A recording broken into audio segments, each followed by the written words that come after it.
Bonjour, je suis Virginie, créatrice de la marque de robes de mariée, les corsets d'Aël.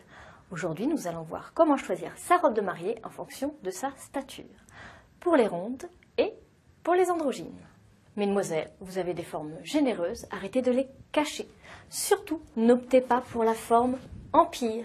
C'est la solution de beaucoup d'entre vous, mais sachez que la découpe sous la poitrine va mettre en valeur cette partie-là et l'effet de la jupe va créer un effet chasuble.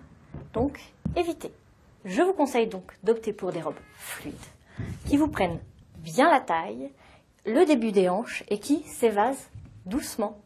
Je vous conseille aussi d'opter pour des bretelles, cela va allonger votre corps.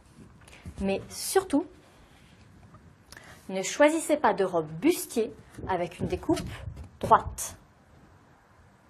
N'hésitez pas à opter pour des robes avec, comme je vous l'ai dit, bretelles ou petites manches, ou pourquoi pas jouer sur la symétrie.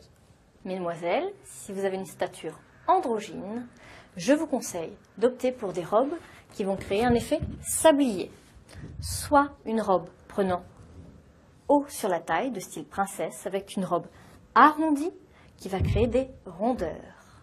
Ou pourquoi pas des robes plus traditionnelles, qui vous cintre bien la taille avec une robe très évasée et un grand jupon. Et n'hésitez pas, si vous choisissez une robe bustier, de prendre un décolleté en cœur qui rajoutera encore aussi de la rondeur.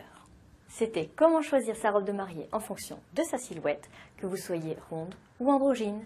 Mais n'oubliez pas que le choix de votre robe de mariée est avant tout un choix coup de cœur.